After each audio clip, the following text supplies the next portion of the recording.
I was standing in the doorway of my father's bedroom on Fisher Court in Georgetown, Kentucky, at 4:47 in the morning, on a Tuesday in March, when the Ring doorbell notification on my phone showed the specific 10-second conversation that ended the career of hospice nurse Rebecca Thornton. She was standing on my father's front porch, on her cell phone, talking to her supervisor Linda Kowalski at Bluegrass Hospice Services. She said, in the specific casual voice of a woman who had been having the same conversation for weeks, "Linda, the old man is faking again. He's fine. Cut the morphine to 2 milligrams. He's not in as much pain as he pretends." My father, Colonel Richard Miller, United States Army, retired, was, at that exact moment, on the other side of the bedroom door I was standing outside of, dying of pancreatic cancer, unable to speak because the pain in his abdomen was, per his oncologist's specific medical assessment, operating at the ceiling of what a human body can process. He had, per the same oncologist's assessment, been prescribed 12 milligrams of morphine every 4 hours. He was receiving 2. I was 38 years old. I was a major in the United States Army. I was my father's only child. At 4:52 a.m., I called the specific phone number my father had told me to call if I was ever in a situation I could not handle. The phone rang once. A voice answered, "Sarah." "What is it, sweetheart?" It was General Marcus Sterling, Chief of Staff of the United States Army, 4-star general, my father's best friend from Vietnam. He listened for 2 minutes. Then he said, "Sarah, I'm making one phone call. Do not leave your father's side. She will be gone by 8 a.m. My father and Marcus Sterling. My name is Sarah Miller. I am 38 years old. I am a major in the United States Army, currently on temporary leave from my assignment at the Army War College in Carlisle, Pennsylvania. Because my father was, at the time of this story, in the 4th month of home hospice care for pancreatic cancer at his home in Georgetown, Kentucky. I want to tell you about my father before I tell you about General Marcus Sterling. My father was Colonel Richard James Miller, United States Army, retired. He served in the Army for 30 years. He was drafted in 1969 at the age of 18, 1 week after he graduated from Woodford County High School in Versailles, Kentucky. He was deployed to Vietnam in July of that year. He served 2 combat tours. He was wounded twice. He received the Purple Heart in 1970 and again in 1971. He was awarded the Bronze Star with Valor in 1971 for the specific action during the Battle of Firebase Ripcord in July of that year. He decided, per what he told me in his hospital room in September of last year during his first hospice consultation, that he was going to make the Army his life because the Army had made him a man. He was commissioned as an officer in 1975 through Officer Candidate School at Fort Benning, Georgia. He served 25 additional years as an officer. He retired in 1999 as a full colonel. He returned to Kentucky. He bought the small 3-bedroom house on Fisher Court in Georgetown, where he had lived alone since my mother Elizabeth died of a stroke in 2011. He was, per every measure I know how to apply, the specific man who taught me what a uniform meant. I want to tell you about the moment in July of 1970 that changed both my father's life and the life of a 19-year-old private first class named Marcus Sterling. At approximately 6:47 a.m. on July 23, 1970, the base perimeter of Firebase Ripcord in Thua Thien Province, Vietnam, came under coordinated mortar and small arms fire from a specific North Vietnamese Army position on the ridge to the east. Approximately 11 American service members were wounded in the initial 90-second assault. One of them was a 19-year-old private first class named Marcus Sterling.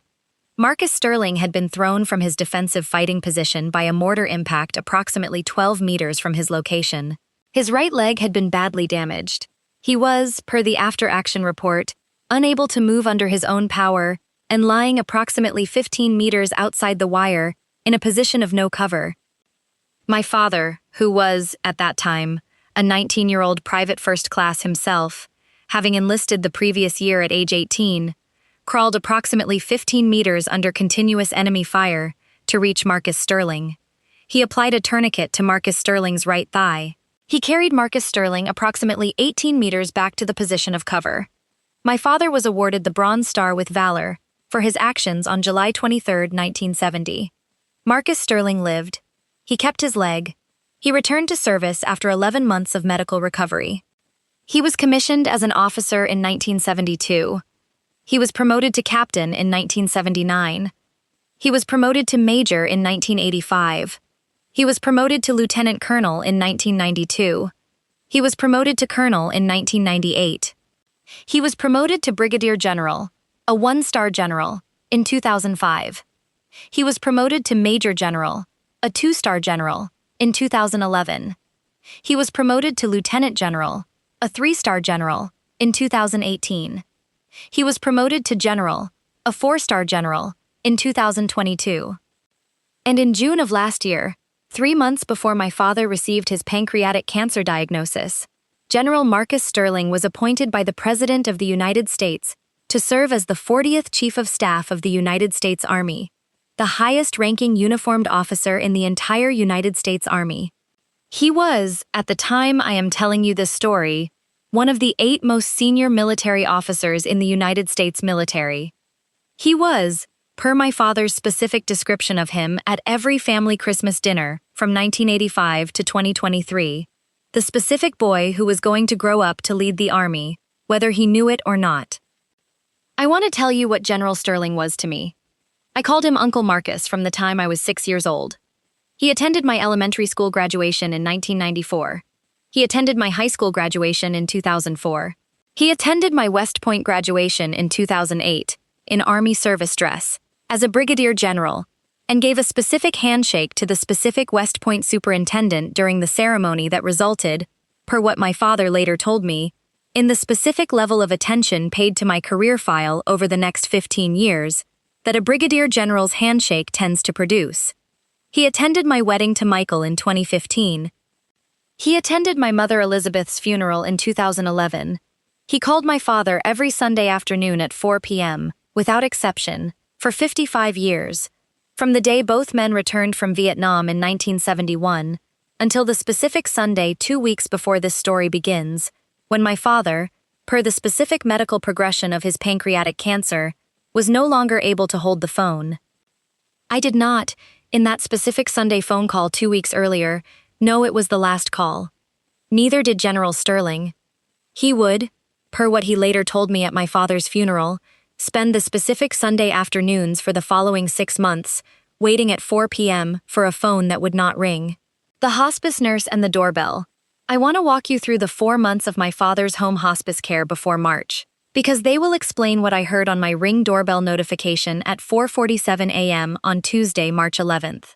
My father was diagnosed with stage 5E pancreatic cancer at Baptist Health Lexington on September 14th of last year.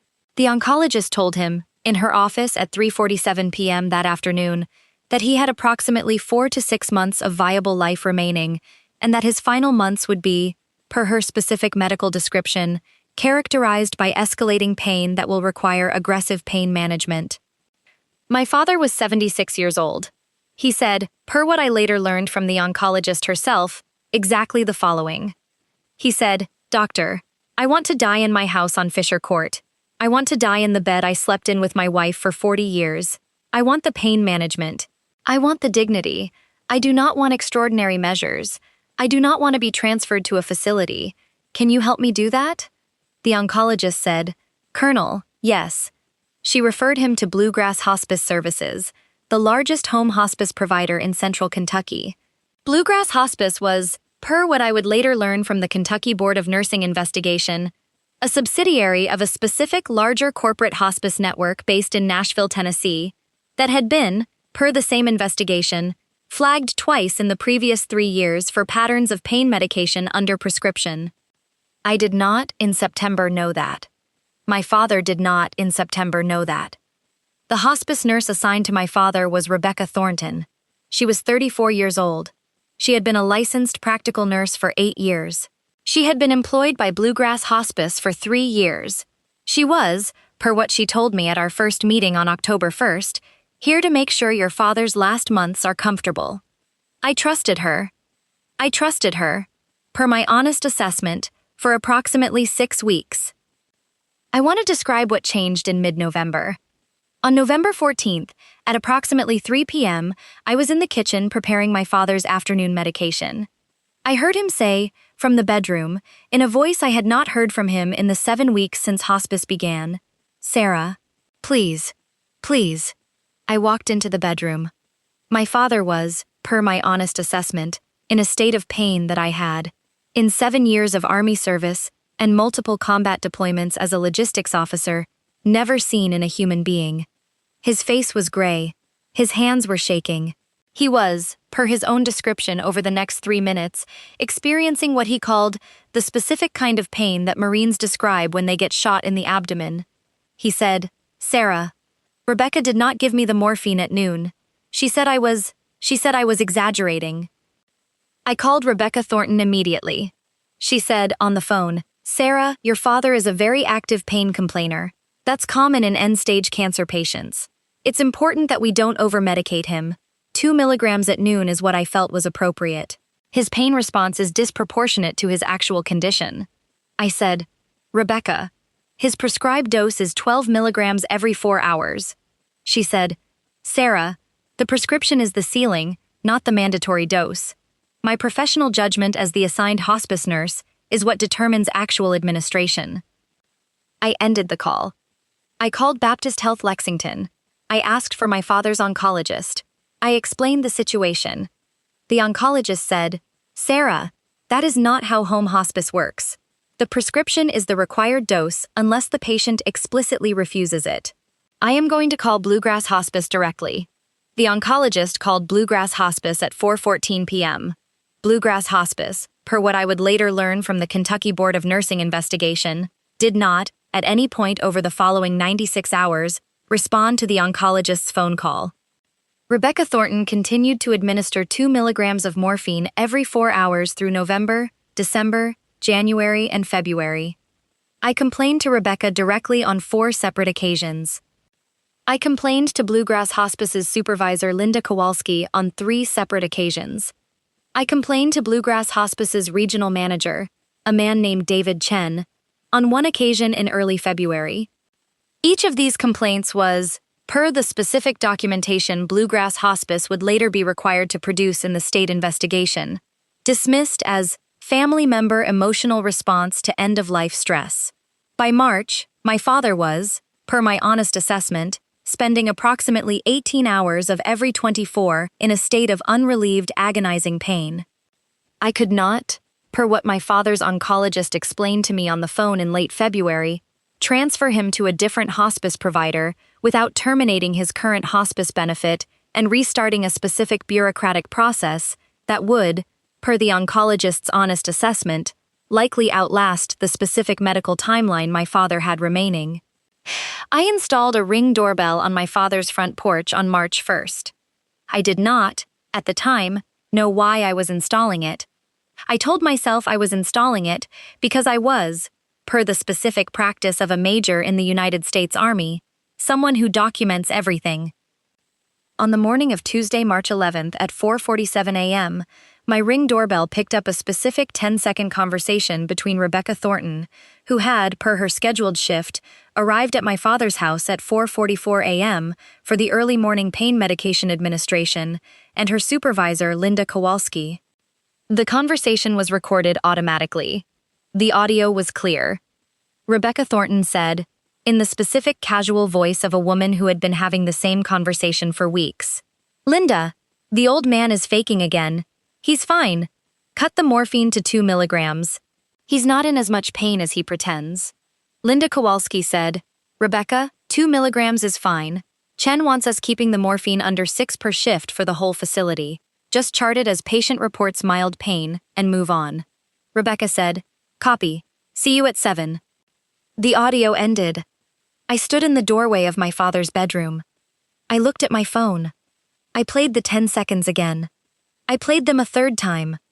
Then I called General Marcus Sterling, the one call. I want to walk you through the specific chain of events that occurred between 4:52 a.m. and 8 a.m. on Tuesday, March 11th, because it is the reason Rebecca Thornton no longer holds a nursing license in the Commonwealth of Kentucky. At 4:52 a.m., I called General Marcus Sterling on his personal cell phone number. The phone rang once. He answered, "Sarah, what is it, sweetheart?" I said, "Uncle Marcus, I need help. Rebecca, Dad's hospice nurse, has been withholding his pain medication. Deliberately. For 4 months, I just recorded her admitting it. Dad is in agony. I don't know what to do. General Sterling was silent for approximately 3 seconds.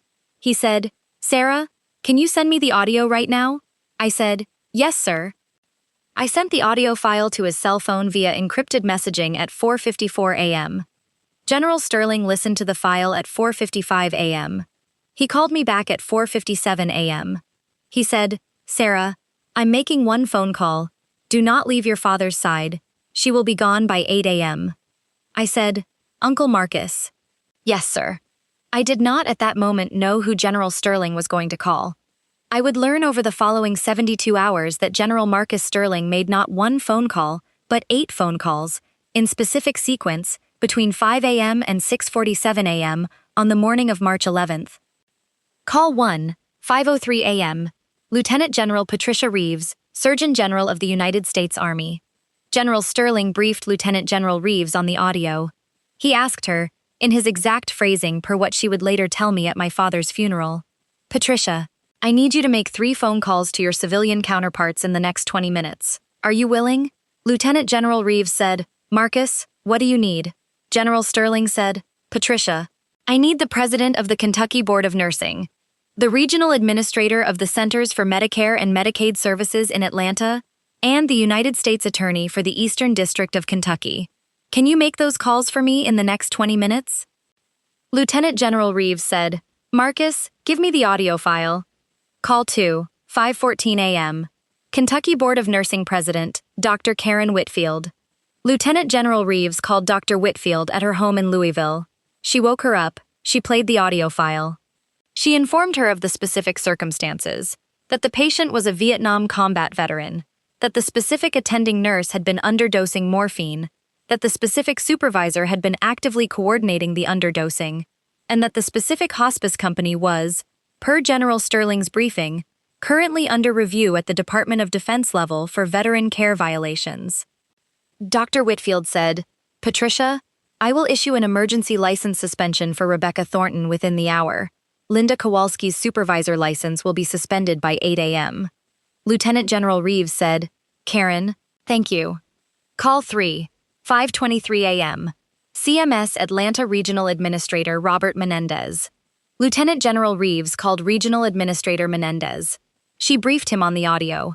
She informed him that Bluegrass Hospice Services was, per the specific pattern that had just been revealed, potentially engaged in systematic Medicare fraud, underbilling morphine to patients while collecting full hospice reimbursement.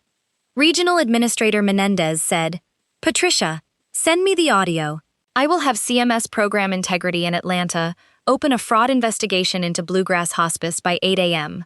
Call 4, 5:34 a.m., U.S. Attorney's Office, Eastern District of Kentucky.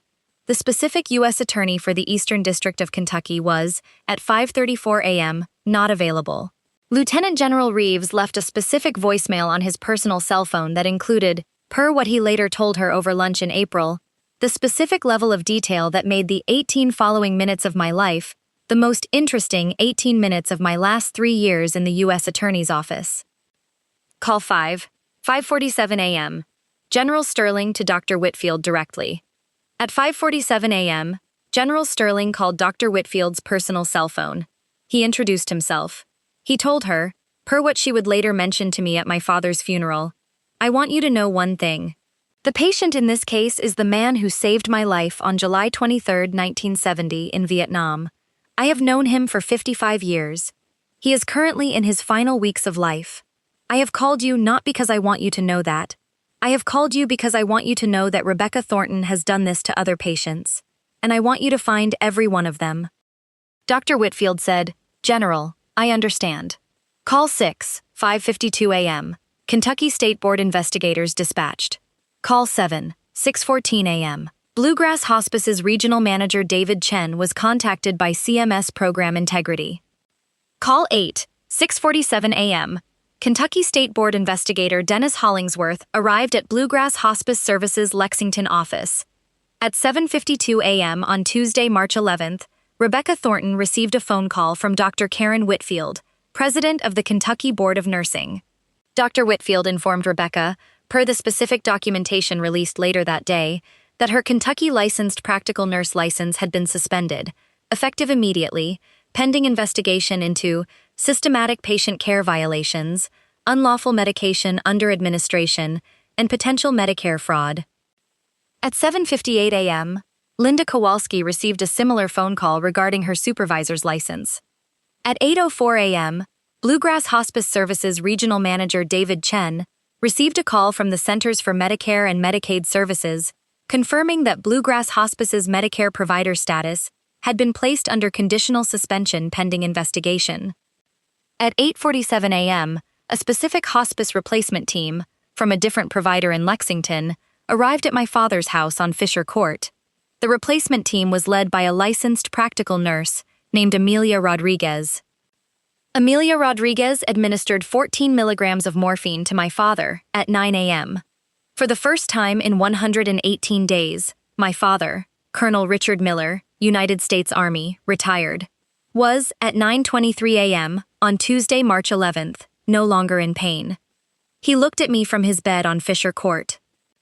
He said in a voice I had not heard from him in 4 months, "Sarah, who did you call?" I said, "Daddy, I called Uncle Marcus." My father closed his eyes. He said, "Sarah, of course you did." He slept, per Amelia Rodriguez's medical assessment, for 11 consecutive hours. He died 16 days later, on Thursday, March 27th, at 8:47 p.m., surrounded by me, by Amelia Rodriguez, and by the specific member of General Sterling's staff that General Sterling had, per what I would later learn, dispatched to Georgetown to remain with our family until my father passed. The specific member of General Sterling's staff was named Lieutenant Colonel Jonathan Reyes.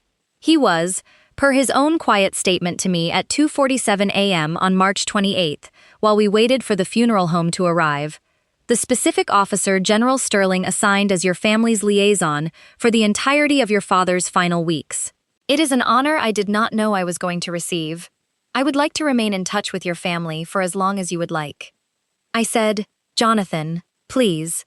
After, I want to tell you what happened over the next 8 months, because it matters." Rebecca Thornton's Kentucky licensed practical nurse license was permanently revoked by the Kentucky Board of Nursing on April 22, 2025. She was, additionally, placed on the specific federal registry that prevents her from being employed as a nurse in any Medicare participating facility anywhere in the United States for the remainder of her life. She was, per what I later learned from the Kentucky Board's summary, found to have engaged in similar underdosing patterns with 17 other terminal hospice patients over her 3 years at Bluegrass Hospice, including 12 additional Kentucky veterans. Linda Kowalski's supervisor license was permanently revoked on May 8th. Bluegrass Hospice Services was fined $2.4 million by the Centers for Medicare and Medicaid Services on June 15th.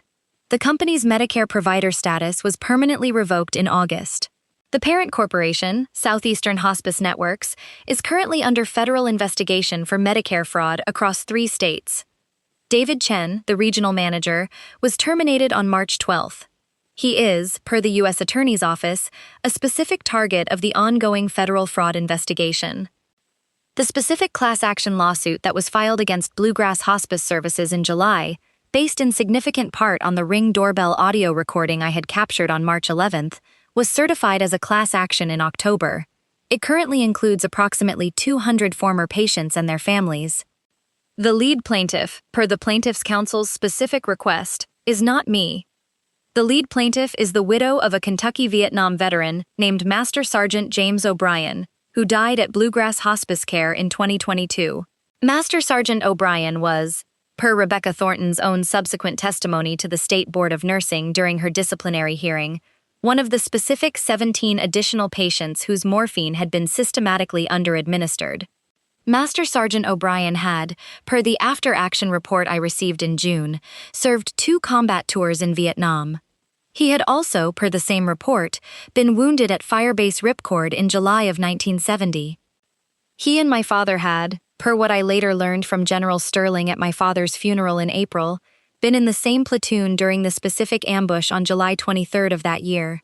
They had not, in 55 years, known that they lived 38 miles apart.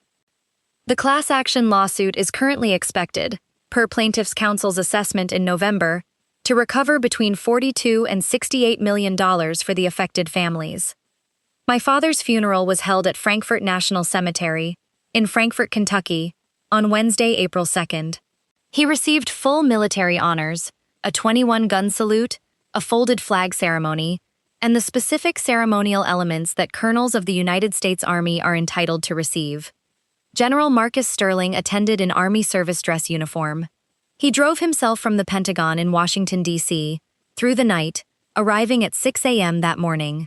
He delivered the specific eulogy that he had, per what he told me at the reception afterward, been carrying in the top drawer of his desk at the Pentagon since 2005, the year he had been promoted to brigadier general and had first understood that he was, per his exact phrasing at my father's graveside, eventually going to be the specific soldier who buried the specific soldier who saved his life. The eulogy was 7 minutes long. The specific line I remember most clearly is, Richard Miller crawled 15 meters across an open perimeter in Thua Thien Province on July 23, 1970, to save the life of a boy he had never spoken to. 55 years later, on March 11, 2025, that boy, who is now a 4-star general in the United States Army, made 8 phone calls in 90 minutes to make sure Richard Miller's last 2 weeks of life were the specific 2 weeks that Richard Miller had earned. That is what a debt looks like when it is paid in the specific currency that soldiers use. That is what a brotherhood looks like when it lasts 55 years. That is what my life owes to yours, Richard. And that is what my life will owe until mine ends. I have not, in the 8 months since my father's funeral, needed to call General Sterling for anything else. He calls me every Sunday afternoon at 4 p.m. He does not, per our specific unspoken arrangement, ever miss. I do not, per the same unspoken arrangement, ever miss. My father would, per my honest assessment of him, understand exactly why. If you have ever been the child, or the spouse, or the grandchild, who watched a family member being dismissed, at the specific moment they most needed to be believed, I want you to leave one word in the comments below. Just one word. The name of the family member, or the name of the person you called when you did not know what else to do, or the name of the disease that made everyone else stop listening. Say the word. Because someone in this comment section is going to see your word, and they are going to remember that the phone call our fathers make to their oldest friends is very often the phone call our fathers taught us to make when our fathers can no longer make it themselves. And if this story reminded you that a brotherhood forged in Vietnam can, 55 years later, still make a phone call, subscribe. Because next video, I am telling you about a hotel manager who refused my Purple Heart discount. A retired admiral was standing behind me in line. I'll see you there.